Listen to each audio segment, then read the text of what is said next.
mwaramutse bagenzi abafashanya hamwe nanje tukegurira Imana kino gitondo tugafata umwanya wo kuzirikana ku ijambo ry'Imana.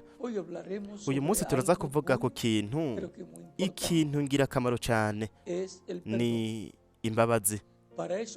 Cyo gituma tugiye gusoma umurongo mu vyanditswe.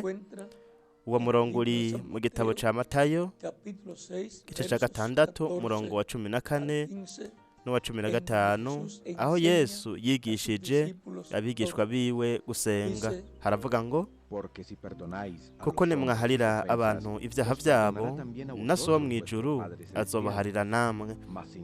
Ariko nimutaharira abantu ibyaha byabo, na so ntazobaharira ibyaha byanyu. Muri iki gisomwa turashobora kubona ko Imana iguharira wewe nk'uko nawe uharira mwene wanyu. Kandi namwe ushaka ko bigenda neza iyo uriko urasaba imbabazi Imana ku mafuti yawe n'ibyaha byawe, nawe nyene ukwiye guharira mwene so, mwene wanyu. Iri ni itegeko ry'izahabu, itegeko ryiza cyane. Ingero mugereramwo abandi, namwe niyo muzogererwa.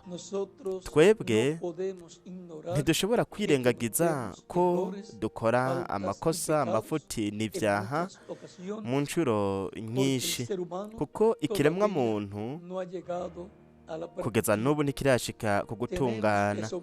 Dutegerezwa gushigikirana umuntu na mugenzi we. Ntidukwiye kwiyumvira ko mwene wacu yoba yipfuje kuturandura, kuduhonya. Nimba yagize icipfuzo cyo kutugirira nabi, wazovyishura imbere y'Imana. Kubw'ivyo rero, ntukareke ngo umuzi w'umururazi wo mw'ubwo buryo winjire imbere muri wewe. Ariko we igihe azobitahura, azoza aho wewe uri kandi azogusaba imbabazi. Wewe nubone ko hariho umuntu ariko agwanya uwundi, iciza no kumufasha mu bugwaneza no mu rukundo, tutamuneguye kandi tutamuciriye urubanza, ariko tukamufasha, tukamubwira tuti ndiko ndagusengera. Nitutabikora nk'uko, tukanegura bene wacu, mbega nitwakora ikosa tweho bizogenda gute? Ntidukwiye kuvuga tuti sinshaka ko hari umuntu n'umwe anegura. Mwibuke yuko buri gihe iciza umuntu yiyipfuriza ni naco ciza yarakwiye kwipfuriza abandi. Uko niko twari dukwiye kuguma mu buzima bwacu, tukaguma mu kirere ciza, ikirere cyo gufashanya, haba ari mu muryango, ku kazi canke ku ishuri. Imitima yacu itegerezwa kuba yejejwe, itagira ishari, tudashavuriye umuntu n'umwe, kuko uko niko tuzogira amahoro n'Imana. Ni ingirakamaro cyane ko buri gihe twaba twiteguye gufasha abandi, ndetse byongeye tugaharira na mwene wacu wari we wese, tutitaye kuco yakoze.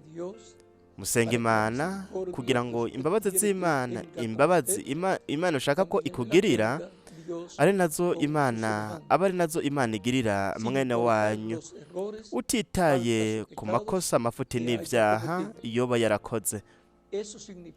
Ivyo bisigura ko dutegerezwa gukora nka Yesu, nk'uko Yesu yakoze igihe bagira bamubambe, igihe yavuga ngo, Data baharire kuko batazi ico bariko barakora ico arico.